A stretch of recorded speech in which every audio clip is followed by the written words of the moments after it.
Bismillahirrahmanirrahim. Alhamdulillahirabbil alamin.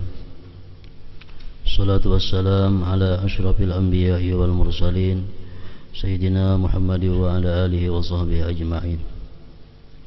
Wa'lam anna al-kibra ma'nan batin li'annahu khuluqun lin-nafs wa thamaratuhu wa natijatuhu yusamma takabbura wa huwa ma yadhharu bisababin min al-akhlaqi wal af'al wa aslul kibri wa mujibuhu huwal ujbu. Faman a'jaba bi nafsihi aw bi ilmihi aw bi amalihi aw ghairi dhalik ista'zamat nafsuhu dhalik wa huwal kibru. Falihadha 'atafahu alayhi sayyiduna an-nazim bi qawlihi wa min ujbin ay wahdar aydan min ujbin.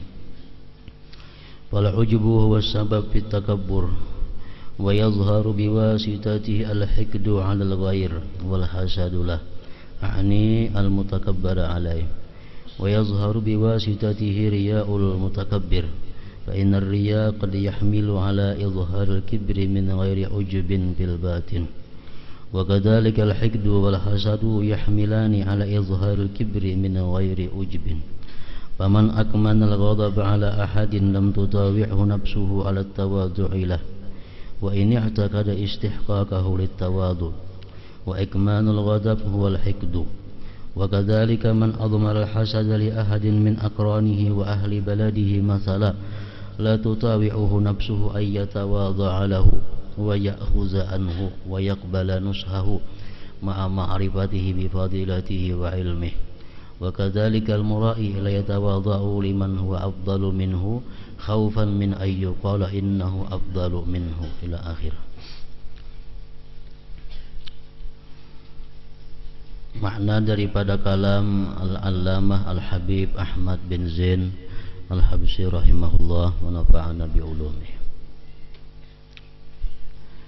Ketahuilah bahwasanya kibir adalah makna yang batin.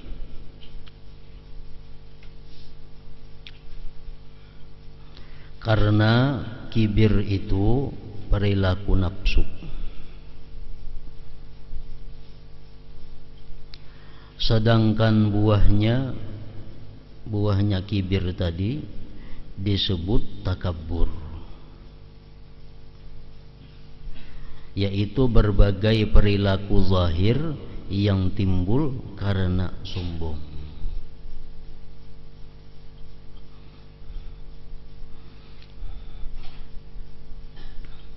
Sesuai dengan sabda Rasul yang mengatakan takabbur itu adalah tardul haq wa ghamsun nas.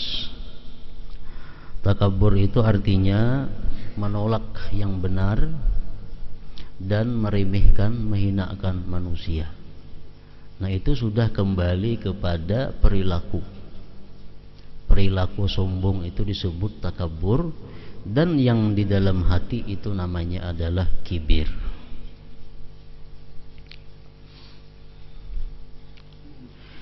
Sumber dan penyebab sombong adalah ujub.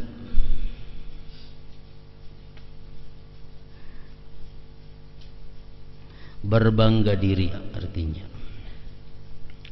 Barang siapa merasa bangga dengan diri, ilmu dan amalnya, atau dengan sesuatu yang lain, kemudian dirinya merasa mulia, maka dia telah sombong.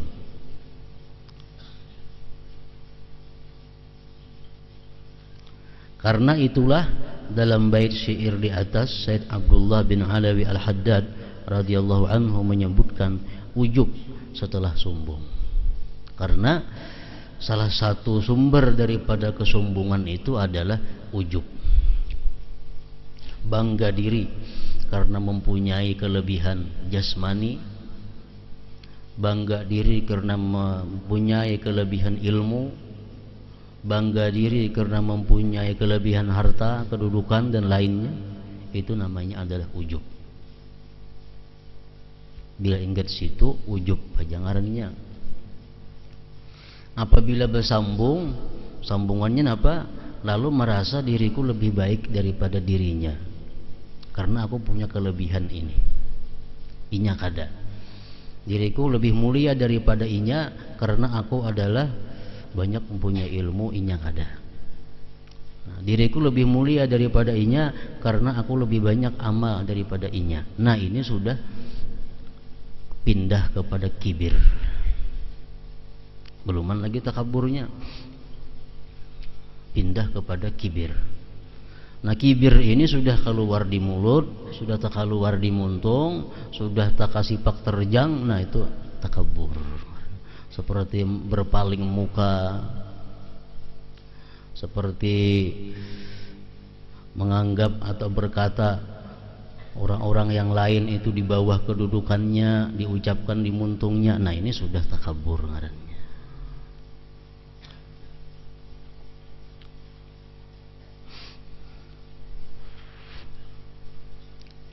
Ujub menyebabkan takabur. Jadi apabila kita hendak mengampihi takabur, kada kawa diampihi bila kada mengetahui di mana sumber datangnya takabur itu. Karena takabur ini macam penyakit kulit. Takabur itu macam panau, kudis, jerawat. Itu takabur. Tapi kibir, nah kibir itu adalah nang ada di dalam awak kita, kuman-kuman nang ada di dalam awak kita atau darah kita yang kotor menimbulkan bisul. Bisul itu takabur. Kalau kita hendak mengampihi bisul, mengobati bisul, kada cukup dengan salap kasai luar. Diperlukan ada obat lain untuk membersihkan darah daripada kotoran itu. Nah, demikian halnya kesombongan. Orang yang terbiasa sombong kata-katanya, sombong tingkah lakunya, hendak berampih dari kesombongan itu, mengobati, pelajari dahulu di mana datangnya kesombongan. Salah satu sebab datangnya kesombongan adalah ujub. Nah, bila ujub sumber kesombongan, obati dahulu ujubnya itu. Obati dahulu ujubnya.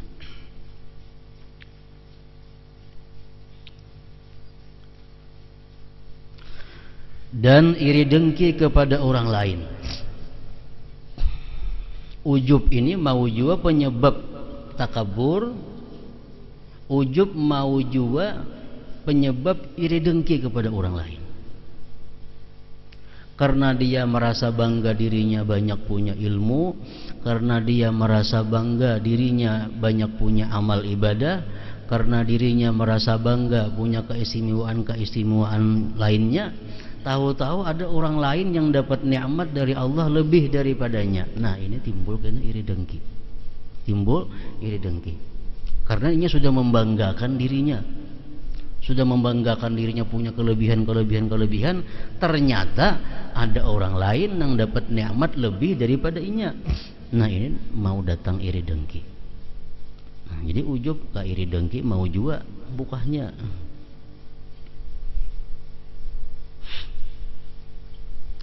Iri dengki ini dapat menimbulkan riya. Iri dengki ini dapat menimbulkan riya. Jelas sudah itu. Kalau kita misalnya iri dengki kepada fulan, kita ini jelas sudah beramal, beribadah, minta dilihat oleh orang lain, minta ditangguh oleh orang lain, supaya orang lain menganggap kita lebih baik daripada fulan yang kita dengki itu. Itu jelas. Jadi iri dengki ini membawa kepada riya mau jua, dan sombong mau jua. Iri dengki ini.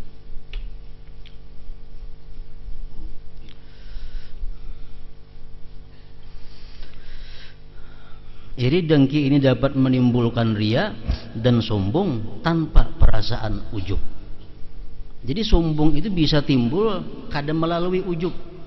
Sombong itu bisa timbul dalam diri kita melalui iri dengki. Kadang melalui ujub itu bisa.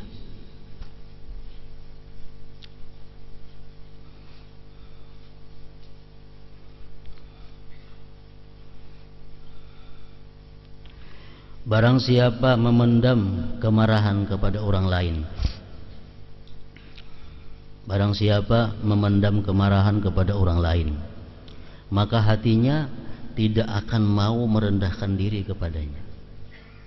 Sudah nyata kalau kita sarik lawan seseorang, kita kadang mau pang tawadhu lawan orang itu. Meskipun dia yakin bahwa orang itu patut mendapatkan penghormatan darinya. Menyembunyikan kemarahan terhadap orang lain itu disebut dengan dendam.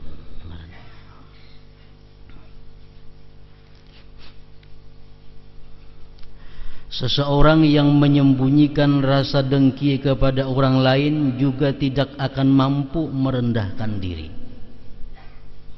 Maulah kita rendah diri, tawadhu kepada orang yang kita iri, ada mau jelas sudah.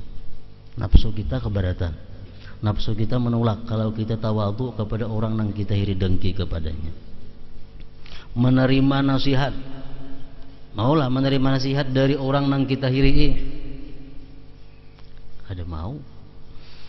Dan menuntut ilmu kepadanya, maulah kita menuntut ilmu kepada orang yang kita iri dengki lawan inya, meskipun dia mengetahui bahwa orang tersebut mulia dan berilmu.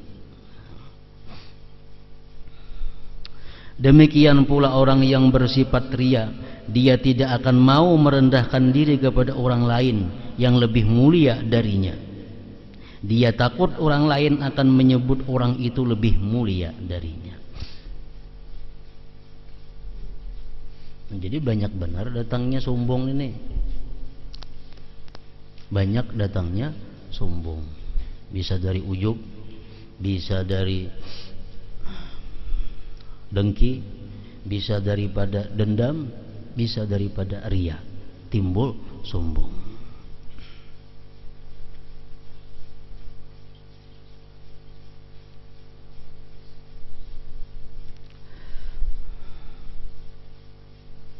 Macam iblis.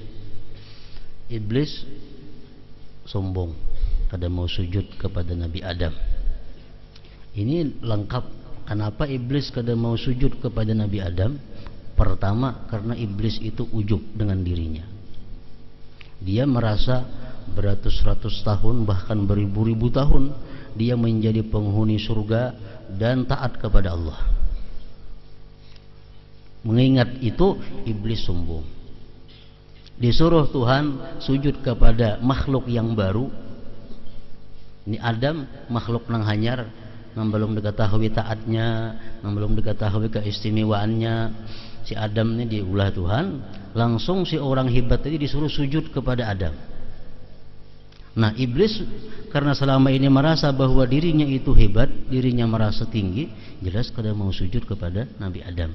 Nah, datangnya takabur iblis ini adalah daripada sifat ujub.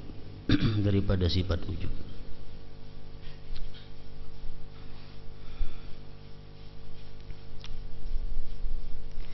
Tanda-tanda orang yang sombong antara lain adalah menginginkan orang lain berdiri menghormati kedatangannya.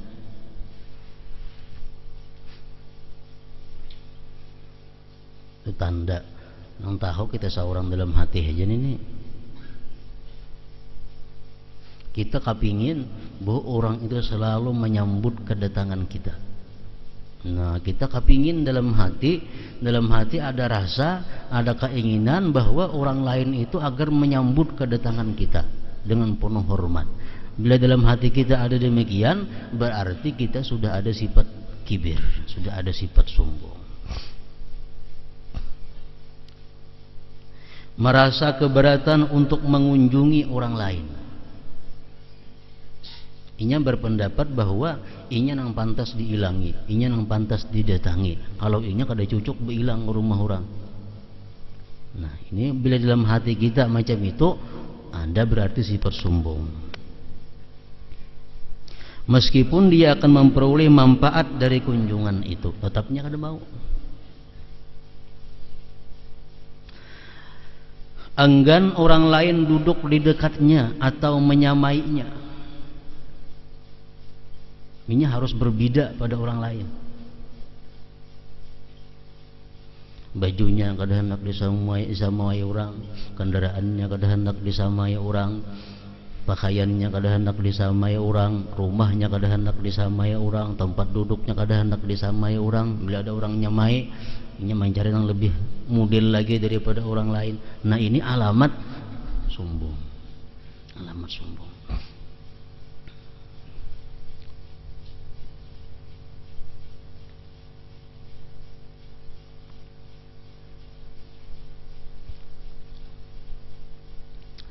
Enggan orang lain duduk di dekatnya atau menyamainya.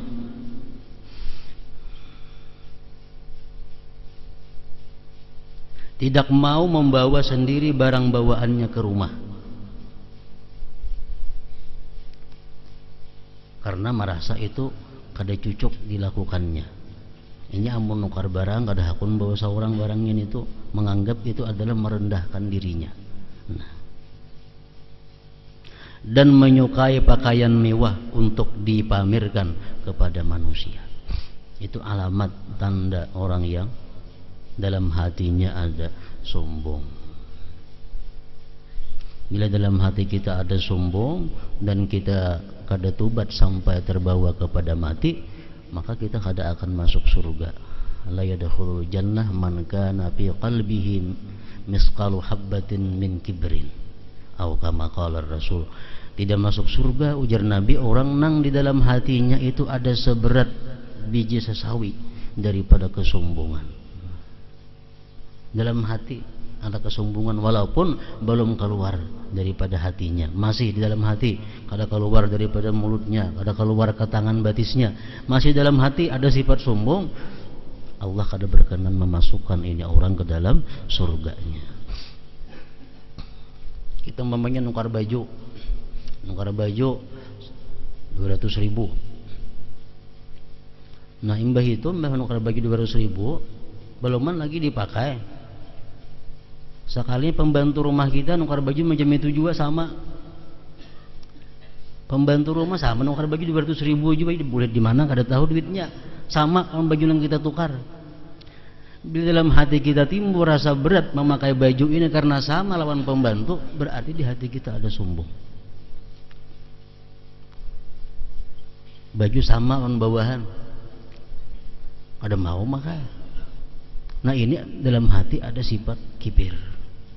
Nah, sifat macam itu ada sampai di bawahnya mati, la yadkhulul jannah, dia kada akan bisa langsung masuk ke dalam surga.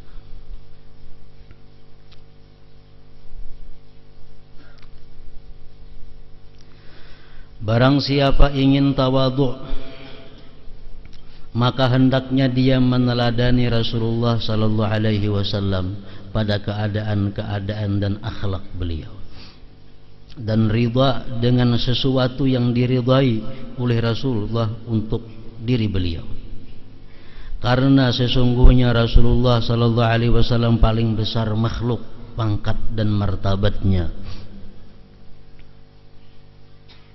Tetapi hubbud dunia, mencintai dunia adalah pokok tiap-tiap kejahatan, dan benci dunia adalah pokok tiap-tiap taat. Maka tidak ada yang menegah seseorang daripada meneladani Rasulullah melainkan hubbud dunia, cinta kepada dunia itu. Rasulullah sallallahu alaihi wasallam adalah makhluk Allah yang paling mulia. Meskipun demikian, beliau sallallahu alaihi wasallam memberi makan unta dan mengikatnya sendiri. Menyapu rumah mau haja Rasulullah. Memerah kambing, artinya memerah susu kambing seorang mau aja. Makan bersama pembantunya mau aja. Dan bila mereka lelah bekerja, beliau menggantikannya. Jika membeli sesuatu di pasar, beliau membawanya sendiri. Jika diundang, beliau tidak enggan untuk menghadirinya, walaupun yang mengundang seseorang fakir. Tidak memandang rendah hidangan yang disajikan. Tidak makan hingga kenyang, sehingga pencernaan beliau tidak pernah terganggu. Lebih menyukai kemiskinan daripada kekayaan, dan berbagai akhlak mulia beliau lainnya. Makanya Rasulullah disebut adalah Sayyidul Mutawadhi'in, penghulu orang-orang yang tawadu. Nama a'ului sya'nih wa rib'ati qadrih, padahal titel kedudukan beliau, martabat beliau sangat tinggi dan mulia di sisi Allah Subhanahu wa taala. Oleh karena itu pelajarilah kitab-kitab yang berisi perjalanan hidup dan sifat-sifat beliau. Salah satunya adalah kitab Adabul Ma'isyah wa Akhlaqin Nubuwah dari Ihya Ulumuddin. Pembahasan dalam kitab tersebut telah cukup mewakili. Ihya Ulumuddin berisi berbagai pembahasan ilmu yang bermanfaat yang luput dari pembahasan kitab-kitab lainnya. Dan alhamdulillah Ihya Ulumuddin merupakan rujukan utama kitab ini. Ketahuilah tawadhu adalah lawan daripada takabur.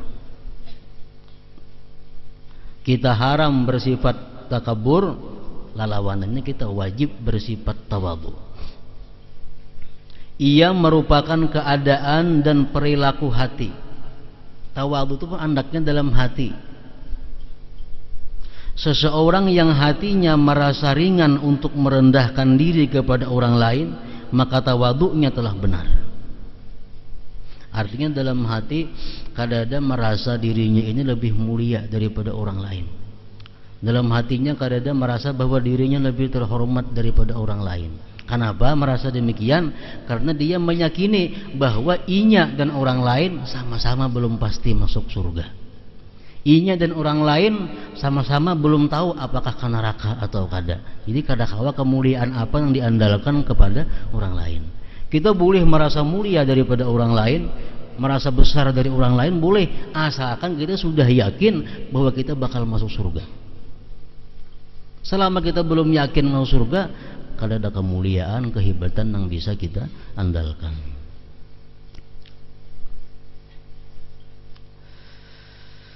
Ketika berdebat, dia tidak akan merasa keberatan untuk mengakui dan menerima kebenaran yang disampaikan oleh lawan debatnya. Itu tanda orang tawadhu. Bahkan ia berterima kasih dan memujinya. Begitu pula dalam suatu majlis atau pertemuan, ia tidak merasa berat hati untuk duduk di belakang. Seseorang yang merasa berat hati untuk duduk di belakang adalah seseorang yang sombong. Contoh lain kesombongan adalah perasaan berat untuk menghadiri undangan fakir miskin. Orang fakir besaruan lawan kita, adalah yak nanti besaruan doaku, kada patut itu besaruan doaku, kayak apa gerang rumahnya nyeruwi aku. Ini tanda orang yang sombong. Merasa berat pergi ke pasar untuk memenuhi kebutuhan temannya, diri sendiri atau keluarganya. Jika di hadapan orang banyak hatinya merasa berat untuk melakukan semua itu dan merasa ringan ketika sendirian, maka itulah riya, bukan sombong.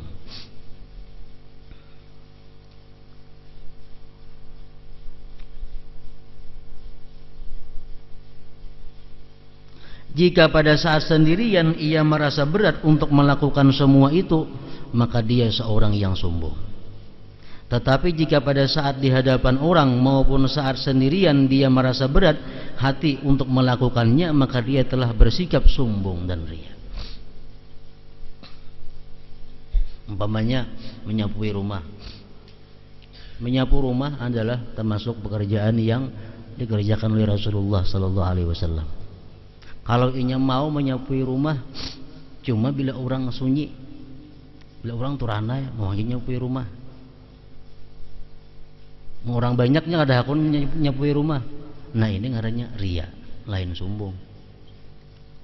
Tapi kalau inya kada mau menyapui rumah baik orang banyak atau kada ada manusia, ini ngarannya sombong. Ini ngarannya adalah sombong. Ini kada mau nyapui rumah nah orang ada kah, kada ada kah, kada mau nyapui rumah, itu ngarannya sombong. Bila orang ada kada mau, orang kada ada mau aja, itu ngarannya adalah riya.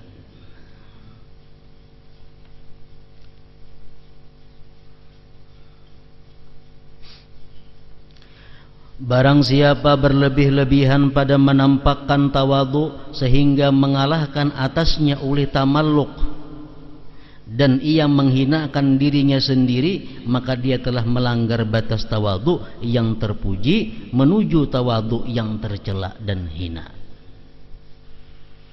Jadi tawadhu ini ada juga batasnya, di mana nang sampai kita kada boleh melakukan demikian. Artinya bukan tawadhu itu menghinakan diri. Menghinakan diri lain daripada tawadhu. Kalau kita sama-sama dengan kawan, orang yang semartabat lawan kita, sederajat lawan kita, sama-sama, kita lebih suka duduk di belakang. Ini ngarannya tawadhu. Karena sekeliling kita adalah orang yang sederajat, sekelas lawan kita, sependidikan lawan kita, berhubungan kita lebih suka di belakang daripada di muka, lebih suka di belakang daripada tampil di muka. Nah, ini tawadhu ngarannya. Kenapa? Karena letaknya adalah dengan kawan sederajat kita. Nang kada boleh itu adalah kita kepada orang yang di bawah daripada kita. Umpamanya kita orang berpendidikan, kita orang yang dimuliakan, kita orang yang dihormati, tiba-tiba masuk tukang bijak umpamanya, atau termasuk tukang nang sifatnya gawian itu adalah buruh, masuk kita hormati, nah, kita sasahi ke muka lawang situ, kita suruh duduk ke muka ke tempat kita balik duduk ke belakang. Nah, ini ngarannya takhasus, ngarannya takhasusun, menghinakan diri seorang. Ini kada boleh, kaliwatan tawadhu ngarannya. Jadi tawadhu ini adalah merendahkan diri kepada orang-orang yang satu martabat dengan kita. Kalau kita merendahkan diri kepada orang yang martabatnya di bawah daripada kita, itu pun dilarang juga. Artinya kita tempatkan manusia itu sesuai pada tempatnya.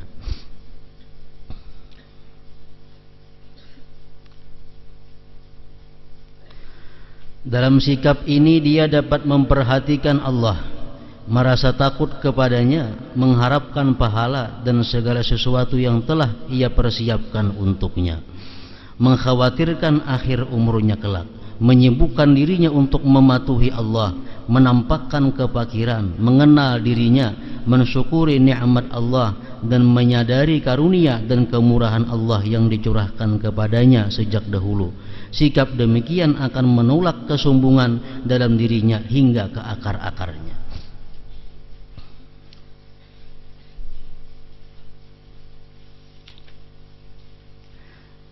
Sungguh ujub adalah sumber kesombongan. Oleh karena itu, setelah menyebutkan kesombongan, Said Abdullah bin Alawi Al-Haddad radhiyallahu an memperingatkan kita agar tidak berbangga diri, ujub dan kikir. Jadi kebanyakannya sifat sombong itu berasal daripada ujub. Walaupun tadi dari dendam bisa, dari dengki bisa, dari riya biasa. Cuman kebiasaan terbanyak di mana sombong itu datangnya daripada ujub, merasa bangga diri. Nah,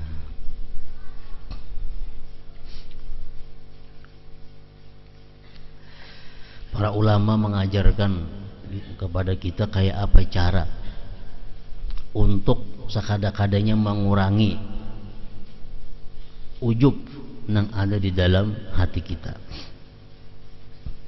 Ujub timbul, bangga diri timbul karena kita lebih kaya daripada selain.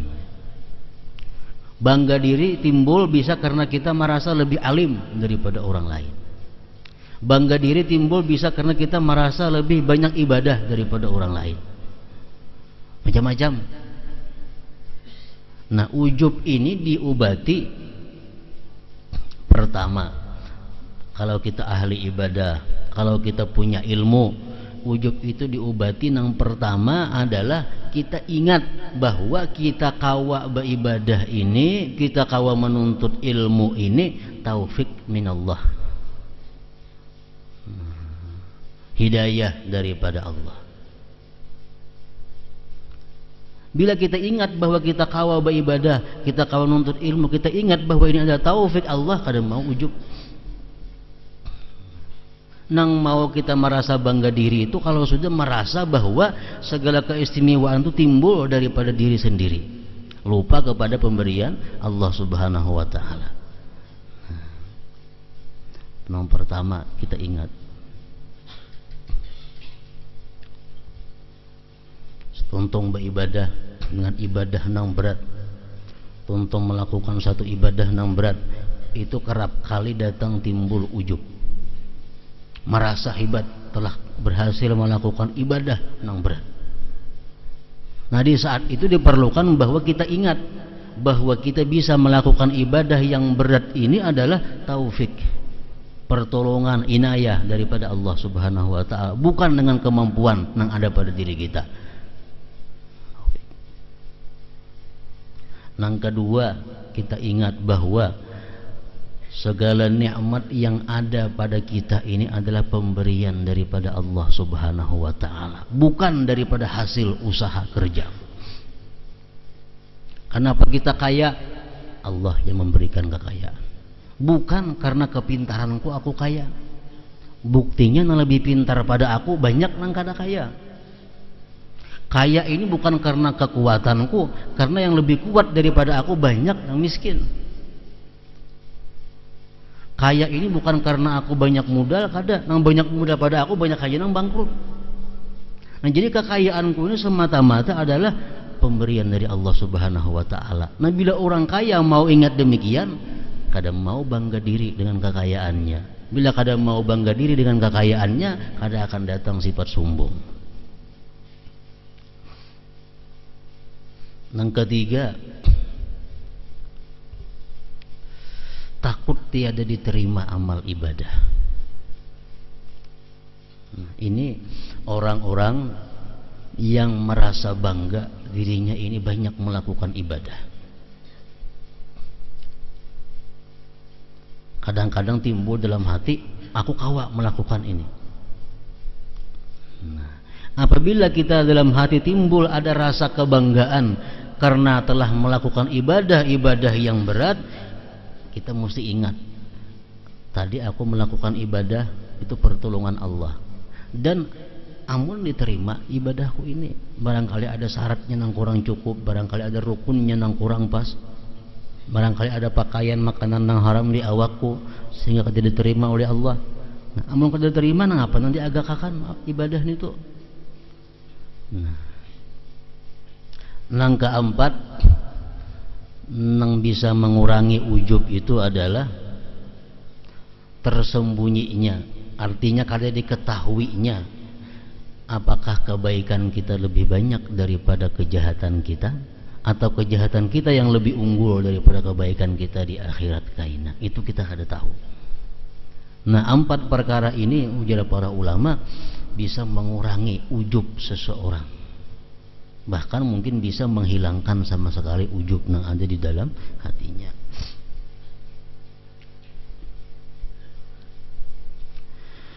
Rasulullah sallallahu alaihi wasallam bersabda, "Thalathun muhlikat, syuhun muta' wa hawan muttaba' wa ijabul mar'i bi nafsihi." 3 hal yang membinasakan manusia. Pertama, sifat kikir yang ditaati. Setiap kali kita hendak berbuat sosial, setiap kali kita hendak melakukan amal jariah, itu pasti ada sifat kikir ini menghalangi kita, sekada-kadanya mengurangi daripada nilai yang kita kehendaki. Umpamanya ada orang yang datang kepada kita minta duit, baru minta duit 50.000. Ini kadang-kadang datang ada si kikir ini, syuhun ini datang kepada kita, yang diberi nyamannya minta duit, bercari gada, seorang berpaluh mencari duit, datang minta duit lah. Nah, ini sifat kikir datang kepada kita, syuhun. Itu pasti ada dalam jiwa diri manusia. Ini yang menghalangi kita. Mbak, baik yang beri duit lawan inya 50.000 nyamannya. Nah, sifat kikir. Bila kita mau menuruti si kikir nih, Oh benaran bapak aku berinya duit, seorang lapah mencari. Sifat kikir yang ditaati, ini tanda kebinasaan seseorang. Yang kedua, hawa nafsu yang diikuti. Nang apa nang kahandak turuti. Hendak makan apa aja makan, hendak pakaian apa aja pakai, hendak ke mana aja datangi. Dituruti. Kada memikirkan bolehkah kadakah, bolehkah kadakah, pokoknya apa hendak dituruti. Nah itu tanda binasanya seseorang. Yang ketiga, bangga kepada diri sendiri. Wa i'jabul mar'i bi nafsih, bangga kepada diri sendiri.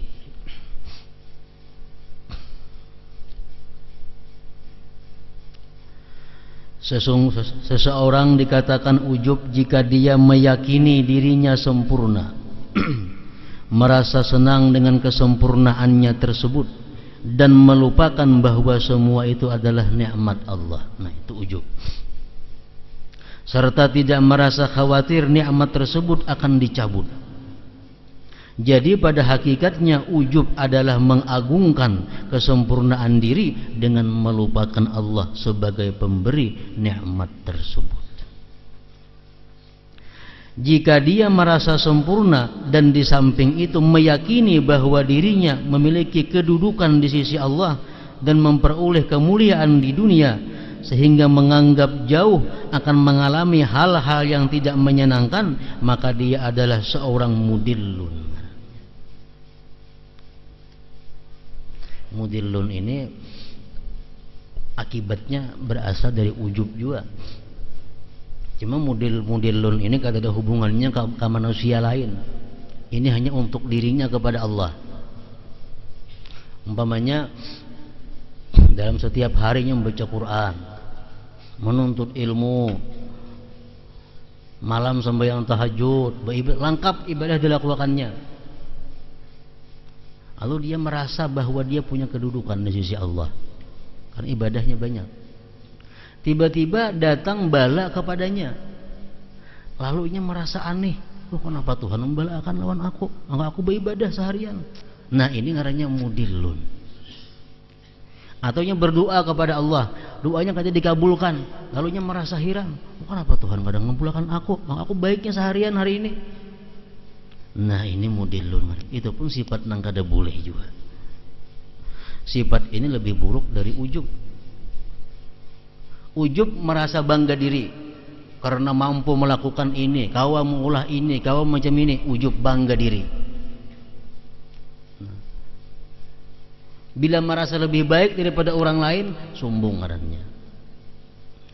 Bila merasa berjasa lawan Allah, mudil ngarannya. Merasa berjasa lawan Tuhan, itu mudillun, lebih buruk daripada ujub. Sebagai contoh adalah seorang yang menganggap mustahil jika Allah Ta'ala menolak doanya. Ujub adalah salah satu penyebab sombong. Ujub akan mendorong seseorang untuk melupakan, menganggap kecil, dan tidak bertobat dari dosa-dosanya. Ujub menyebabkan seseorang tidak dapat melihat berbagai cacat yang terdapat dalam amalnya, jauh dari taufik Allah, dan merasa aman dari makarnya, dari perdaya Allah Subhanahu wa ta'ala. Seseorang yang bersifat ujub sia-sia usahanya di dunia ini, tetapi dia merasa telah berbuat sebaik-baiknya. Orang ujub nih, dia merasa banyak beribadah, padahal sia-sia semua ibadahnya itu. Ujub adalah kebutaan, kebodohan, dan kelalaian seseorang terhadap Allah dan terhadap berbagai karunia dan kemurahannya. Allah Ta'ala mewahyukan qul bi fadlillah wa bi rahmatihi fabidzalika falyafrahu huwa khairum mimma yajma'un. Katakanlah, dengan karunia Allah dan rahmatnya hendaklah kalian bergembira. Kita boleh bergembira karena tuntung puasa sebulanan. Kita boleh bergembira karena kau menamatakan Quran sehatam sehari semalaman. Kita boleh bergembira karena kau melakukan ibadah-ibadah yang berat. Boleh kita bergembira, cuma gembira kita itu tertuju kepada anugerah yang diberikan Allah kepada kita. Aku bangga, aku diberi Allah anugerah kawa menghatamkan Quran sehari semalaman. Ayo aja gembira. Tapi kita gembira itu karena apa? Karena Allah memberi anugerah kepada kita sehingga kawa demikian. Nah itu boleh. Bahkan disuruh qul bi fadlillah wa bi rahmatihi fa bidzalika falyafrahu. Bukan kita bangga diri, bukan gembira dengan kemampuan seorang, ada. Karunia Allah itu lebih baik dari apa yang mereka kumpulkan.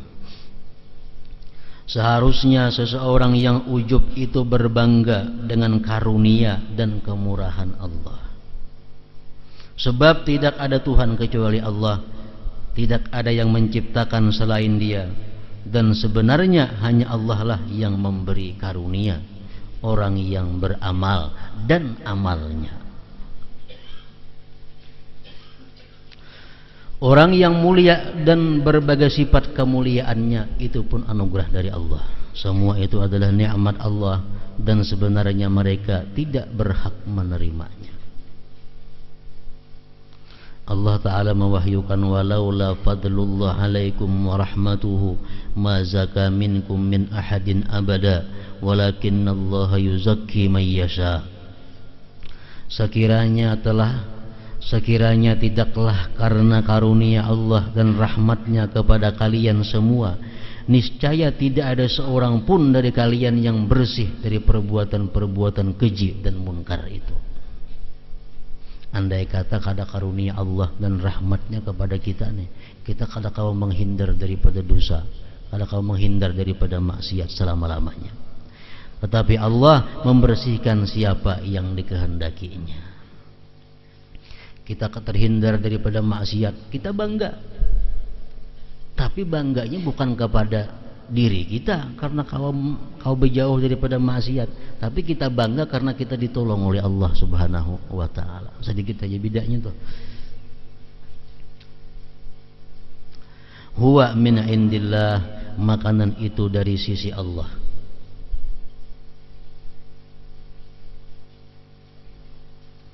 Innallaha yarzuqu man yasha bighairi hisab. Sesungguhnya Allah memberi rezeki kepada siapa yang Ia kehendaki tanpa perhitungan. Dzalika min fadlillah alaina wa 'alan nas walakinna aktsaran nas la yashkurun. Yang demikian itu adalah dari karunia Allah kepada kami dan kepada manusia seluruhnya, akan tetapi kebanyakan manusia tidak mensyukurinya. Dalam sebuah hadis Rasulullah sallallahu alaihi wasallam bersabda, "Ma minkum min ahadin yunjihillahu bi'amalihi." Qalu wala anta ya Rasulullah. Qala wala ana illa ayyataghammadani Allahu birahmatih. Ujar Nabi kita, tidak ada seseorang pun dari kalian yang akan diselamatkan Allah karena amalnya. Artinya kada kalian masuk surga karena amal. Kalian tidak akan selamat daripada neraka karena amal kalian. Kenapa? Amal kita dalam dunia ini kada kawa membayar surga Allah Subhanahu wa Ta'ala yang sangat besar. Tidak ada seorang pun dari kalian yang akan diselamatkan Allah karena amalnya. Para sahabat bertanya, tidak juga engkau wahai Rasulullah? Pian pang hai Rasulullah? Beliau menjawab, benar, aku pun demikian. Tidak pula aku, melainkan Allah melimpahkan rahmatnya kepadaku. Jadi kita sembahyang umpamanya kawa 1000 rakaat, kita bangga bukan dengan sembahyang 1000 rakaat itu kada. Kita bangga karena dapat rahmat Allah kawa menggawi nang 1000 rakaat itu. Rahmat ini nang kawa nukar surga. Bukan sembahyang 1000 rakaat itu kada kawa. Nah, kita bangga kawa menghatamkan Quran semalaman tadi, kita bangga apanya? Kita bangga kepada rahmat Allah yang diberikan kepada kita sehingga kita kawa menghatamkan Quran semalaman. Nah, rahmatnya itu yang kita banggakan. Allah Ta'ala mewahyukan walakinnallaha habbaba ilaikumul iman wa zayyanahu fi qulubikum wa karraha ilaikumul kufra wal fusuqa wal isyan ulaika humur rasyidun fadlan minallahi wa ni'mah wallahu alimun hakim. Dalam ayat yang lain Allah berfirman, yamunnuna 'alaika an aslamu qul la tamunnu alayya islamakum balillah yamunnu alaikum an hadakum lil iman in kuntum shadiqin. Mereka merasa telah memberi nikmat kepadamu dengan keislaman mereka. Para sahabat-sahabat Rasulullah itu dahulu merasa Rasulullah itu berhutang jasa kepada mereka karena mereka masuk Islam. Sahabat-sahabat Nabi nih, sahabat Nabi ini merasa ini menanam jasa kepada Rasulullah karena masuk Islam. Lalu Allah menegur mereka, maka katakanlah, janganlah kalian merasa telah memberi nikmat kepadaku dengan keislaman kalian. Sebenarnya Allah lah yang melimpahkan nikmat kepada kalian dengan menunjukkan kalian kepada keimanan. Jika kalian adalah orang-orang yang benar. Selanjutnya adapun kikir, yang merupakan salah satu pohon neraka.